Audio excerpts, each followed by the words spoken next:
Bang. Gitu kalau senior itu Faisal ya.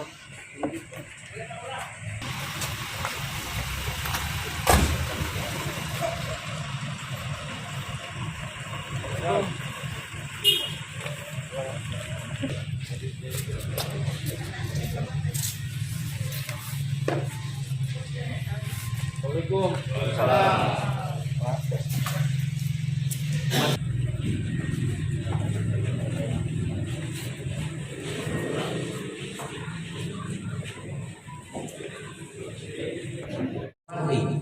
Tujuh turunan tidak boleh segangguan atau tidur masyarakat agar mengedepankan restoratif justice ini. Insya Allah dari rejo ini akan kita jadikan sebagai kampung restoratif. Kenapa kok kampung ini yang kita jadikan contoh sama hukum Pak Samad?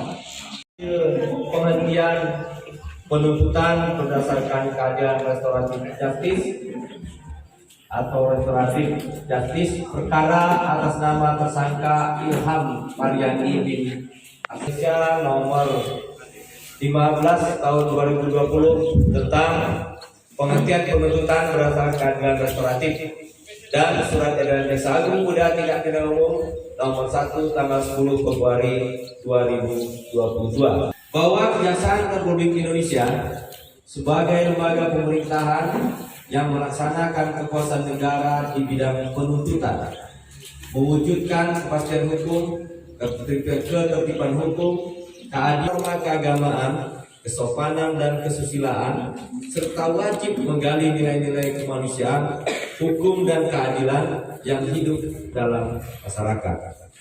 Bahwa penyelesaian perkara tindak pidana dengan mengedepankan keadilan restoratif yang menekankan pemulihan kembali pada keadaan semula dan keseimbangan perlindungan dan kepentingan korban dan pelaku tindak pidana yang tidak berorientasi pada pembalasan merupakan suatu kebutuhan hukum masyarakat dan sebuah mekanisme yang harus dibangun dalam pelaksanaan kewenangan penuntutan dan pembaharuan sistem peradilan pidana.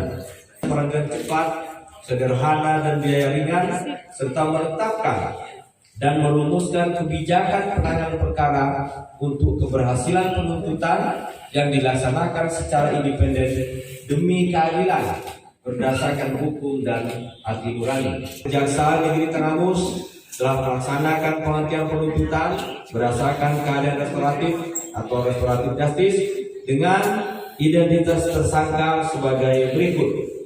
Nama lengkap Ilham Maryani bin Asmawi, tempat lahir Danirjo, umur 19 tahun, tepatnya 2 Mei 2002, jenis kelamin laki-laki, warga negara Indonesia, tempat tinggal Pekon Danirjo, RT 002, RW 002, Kecamatan Wonosobo, Kabupaten Tanggamus. Agama Islam, pekerjaan supir, pendidikan SMP. Sebagaimana melanggar pasal 310 ayat 3 Undang-Undang Nomor 22 Tahun 2009 tentang lalu lintas dan angkutan jalan. Bahwa uraian unsur pasal 310 ayat 3 Undang-Undang Nomor 22 Tahun 2009 tentang lalu lintas dan angkutan jalan adalah mengemudikan kendaraan bermotor karena kelalaiannya menyebabkan kecelakaan lalu lintas dengan korban mengalami luka berat. Tuntutan berdasarkan keadaan restoratif dengan alasan sebagai berikut. Pertama, tersangka baru pertama kali melakukan tindak pidana. Ancaman pidana penjara tidak lebih dari 5 tahun serta barang bukti atau nilai kerugian perkara tidak melebihi Rp2.500.000. Tersangka dan korban telah berdamai serta korban menginginkan perkara tersebut tidak dilanjutkan ke persidangan. Tersangka telah membantu memberikan biaya pengobatan bagi korban. Tersangka merupakan anak yatim piatu dan telah lama diangkat sebagai anak oleh saudara Asmawi. Tersangka saat ini merupakan tulang punggung keluarga sebagai pengemudi angkutan barang semenjak saudara Asmawi mengalami sakit, dan terakhir masyarakat merespon positif pelaksanaan ini, bahwa berdasarkan surat permintaan pengajuan penuntutan berdasarkan keadaan restoratif dalam perkara tindak pidana lalu lintas dan angkutan jalan atas nama tersangka Ilham Faryandi bin Asmawi dengan nomor R-3576 garing L.8.19 garing EKU.2/02 garing 2002 tanggal 23 Februari 2022 yang dikeluarkan oleh Kejaksaan Tinggi Lampung. Bahwa kemudian Kepala Kejaksaan Negeri Tanggamus mengeluarkan surat ketetapan penghentian penuntutan atas nama tersangka Ilham Faryandi bin Asmawi dengan nomor 362 garing L.8.19 garing EKU.2 garing 02 garing 2002 tanggal 23 Februari 2022. Demikian selesai. Terima kasih. Assalamualaikum warahmatullahi wabarakatuh. Dapat menyerahkan dokumen penghentian penuntutan berdasarkan keadilan restoratif justice dan dilanjutkan dengan pelepasan rompi tahanan sebagai tanda telah dihentikannya penuntutan berdasarkan restoratif justice.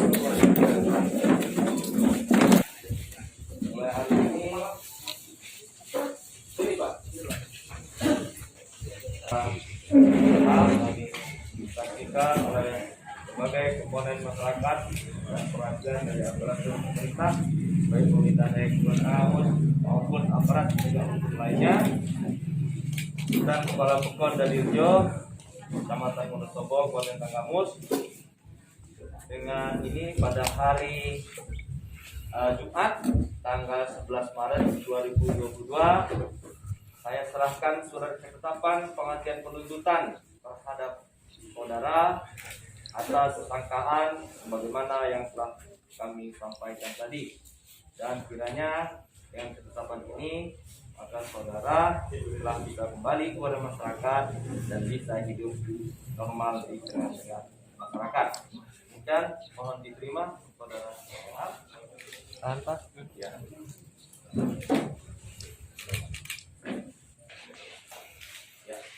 Ya. Oke. Dengan mengucap Bismillahirrahmanirrahim, pada pagi hari ini secara sah berdasarkan perintah undang-undang, maka saudara Ilham telah kami lakukan penghentian penuntutan secara restoratif dan bisa kembali. Demikianlah penyerahan dokumen penetapan penghentian penuntutan telah dilaksanakan serta pelepasan rompi telah dilakukan oleh Kepala Kejaksaan Negeri Tanggamus terhadap tersangka. Dengan adanya proses perdamaian dan menerapkan keadilan khususnya bagi kedua belah pihak.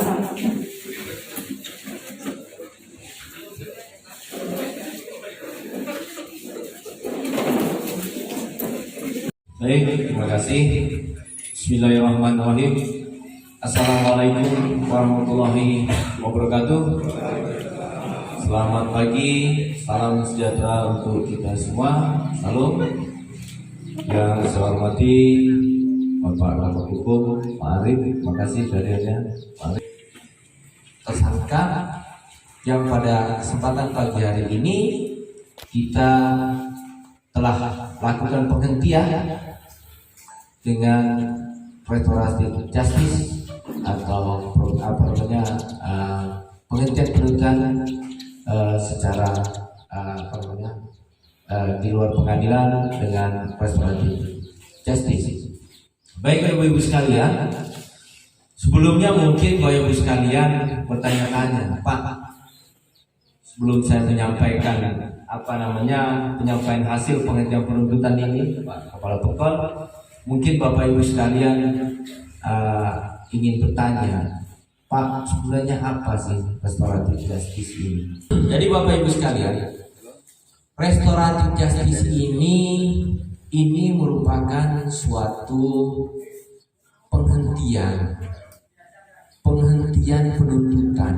Jadi kalau pengertiannya kira-kira begini, penghentian suatu penuntutan perkara yang melibatkan semua pihak, baik itu korban, baik itu tersangka, baik itu keluarga korban, baik itu keluarga tersangka, yang bersama-sama berupaya untuk mencapai suatu keadilan, kesepakatan, keadilan, terciptanya keadilan di sini.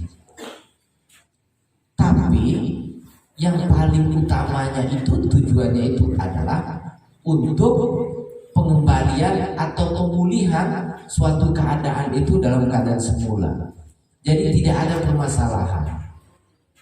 Dan ini istilahnya perkara ini tidak perlu lagi kita uji di pengadilan, tapi berdasarkan kewenangan Jaksa Agung yang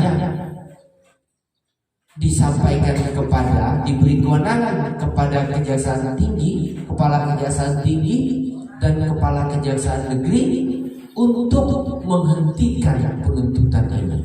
Kenapa? Sudah merasa adil dan merasa sudah mencari suatu keadilan itu dan sudah merasa adil, sehingga kedua belah pihak sudah sepakat untuk mengembalikan keadaan ini yang dari semula menjadi seperti semula lagi, tidak ada permasalahan. Banyak togel, suka masak togel kan? Itu Pak, restoratif justice itu ada syarat-syaratnya. Pertama, syaratnya ancaman hukumannya tidak lebih dari 4 tahun ya, 5 tahun. Kemudian pelaku atau tersangka itu baru pertama kali melakukan tindak pidana. Terus yang ketiga,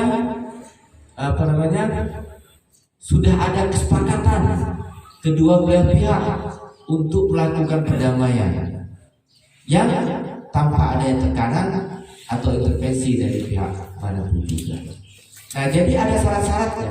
Polisian bisa, itu namanya di tingkat penyidikan, sama syarat-syaratnya.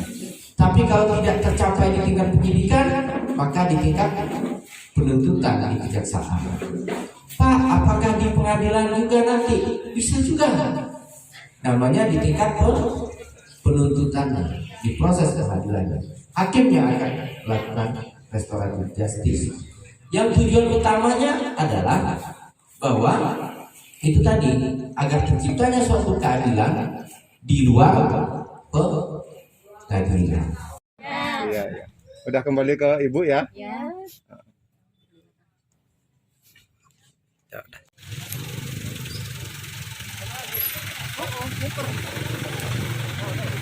Diputer lah. Jadi mana? Udah. Terima kasih Pak Kajari. Kami dari media menyampaikan selamat atas tercapainya restoratif justice di Pekon dari Rejo. Tujuannya apa ini Pak Kajari, restoratif justice? Baik, terima kasih rekan-rekan media. Alhamdulillahirrahmanirrahim. Barusan telah kita saksikan bersama, kita Kejaksaan Negeri Tanggamus sudah melakukan penyelesaian perkara secara keadilan restoratif justice atau restoratif justice, di mana tujuannya pertama mengembalikan kedua belah pihak yang bersengketa ini dalam keadaan semula, di mana kedua belah pihak sudah sepakat secara keadilan dan melibatkan kedua belah pihak, baik korban maupun tersangka, keluarga korban maupun keluarga tersangka, yang bersama-sama mencapai suatu rasa keadilan, di mana menekankan untuk pemulihan pada keadaan semula, artinya tidak ada permasalahan lagi kedua belah pihak. Itu pada intinya, yang tujuan kita pada intinya. Nah, untuk menghentikan perkara ini dengan restoratif justice. Kemudian yang ingin dicapai Pak Kajari dari mekanisme restoratif justice apa Pak? Yang ingin dicapai itu sebenarnya adalah bagaimana kita bisa masyarakat bisa menciptakan suatu rasa keadilan bagaimana masyarakat merumuskan apabila suatu permasalahan itu bisa diselesaikan secara kekeluargaan dan bisa diselesaikan di luar pengadilan. Mengingat itu tadi kita dalam mencari keadilan itu kita punya ini bahwa perkara itu harus berjalan dengan efektif, biaya ringan, tidak bertele-tele, sehingga yang paling tujuan utama adalah bagaimana masyarakat menciptakan suatu keadilan dan kembalinya keadaan dalam keadaan semula sehingga tidak ada permasalahan.